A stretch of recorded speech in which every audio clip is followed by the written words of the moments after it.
Hello and welcome back to MediByte.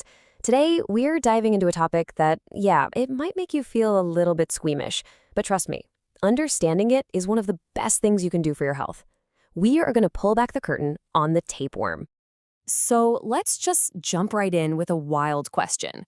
What is something that can grow up to 30 feet long while living inside of a person? You guessed it, it's the tapeworm. Now, before you get too weirded out, the point of this isn't to scare you, not at all. It's to arm you with the facts. We're going to look at what they are, how they spread, and, this is the most important part, how you can easily and effectively stay safe. Ready? Let's get into it. All right, first things first, what exactly is this unwanted guest?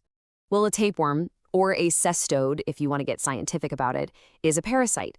It's this flat, ribbon-looking worm that, makes its home in the intestines of animals and people. And it gets there after it's been eaten, usually hiding in contaminated food or water. And when we talk about how big they can get, we are not exaggerating. A fully grown beef or pork tapeworm can be anywhere from 15 to 30 feet long. To put that in perspective, that's almost the length of a school bus, all coiled up inside someone's intestines. It's pretty incredible.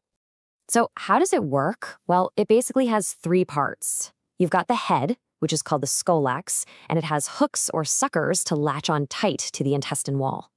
Then you have the segments, called proglottids, and these are basically little egg-making machines.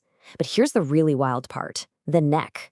If you get treated, but the head and neck aren't destroyed, that neck can regrow the entire worm. So how in the world does this parasite get from out there in the world into a person? Let's take a look at its fascinating, if a bit creepy, journey. It all kicks off when an infected person passes tapeworm eggs out into the environment through their stool. From there, an animal, maybe a cow or a pig, eats something, grass, water, that's been contaminated with those eggs. Inside that animal, the eggs hatch into larvae, which then travel into the animal's muscles and form tiny cysts. And then, the cycle comes full circle when a person eats raw or undercooked meat that has those cysts in it. The cyst survives the stomach acid, heads to the intestine, and that's where it grows into the full-size adult tapeworm. Okay, I need you to really lean in for this next part. This is, without a doubt, the most important section of this entire explainer. There are two very different kinds of tapeworm infection, and you absolutely need to know the difference. Okay, look at the left side. That's your typical intestinal infection. This is what you get from eating the cysts in undercooked meat. A big worm grows in your gut. It's gross, for sure, but the symptoms are usually pretty mild. Now look at the right. This is a condition called Cysticercosis, and it is much, much more dangerous. Pay close attention here. You get this by swallowing the microscopic eggs of the pork tapeworm, not from eating undercooked pork. These eggs can get on food, in water, or on surfaces from poor hygiene. And when you swallow the eggs, they don't grow into a worm in your gut. No, they hatch and the larvae form cysts all over your body, in your muscles, your organs, and even your brain. And that can be incredibly serious. So, since we have two totally different situations here, how would you know? Let's talk about the symptoms you might see and how doctors actually figure out what's going on. For the intestinal worm, believe it or not, a lot of people have zero symptoms. They don't even know it's there. If you do feel something, it's usually pretty vague. Maybe some stomach pain, diarrhea, a little weight loss. And yes, sometimes people actually see a piece of the worm pass in their stool. There's also a specific risk with the fish tapeworm. It loves vitamin B12 and can absorb so much of it from your food that it can actually cause anemia.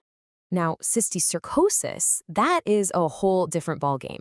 Because the cysts are forming in your brain and other organs, the symptoms are neurologic.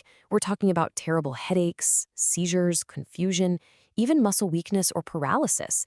If a cyst forms in the eye, it can cause blindness. This is why making that distinction we talked about is so important. So how do doctors tell them apart? Well, finding an intestinal worm is pretty straightforward, if a bit old school. It's diagnosed by finding the eggs or the worm segments in a stool sample. But for cysticercosis, since the cysts are hidden inside the body, doctors need to use powerful tools like CT scans or MRIs to see them. They'll also use blood tests to look for antibodies your body might be making to fight the parasite. Okay, we've gone through the problem, and it can seem a little scary. So let's get to the good part, the solutions. Let's talk about how to treat this, and even more importantly, how to prevent it from ever happening in the first place. And here's some really good news. We have very effective treatments. For a regular intestinal worm, it's often as simple as taking a single dose of an antiparasite medication. It's incredibly effective. Cysticercosis is more complicated to treat.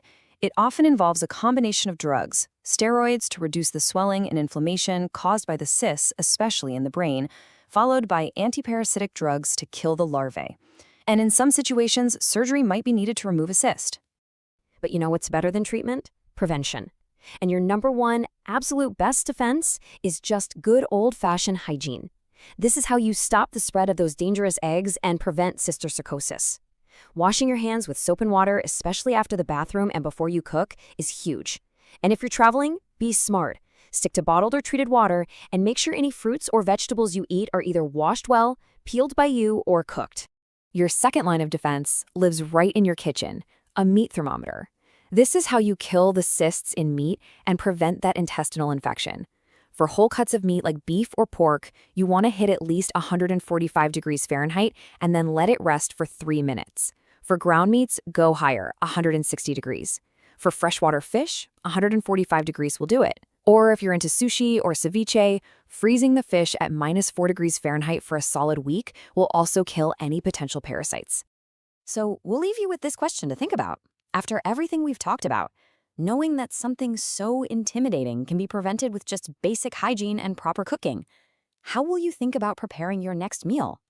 Thank you so much for joining us for this MediByte explainer. Our goal was to take something that sounds scary and turn it into knowledge you can actually use.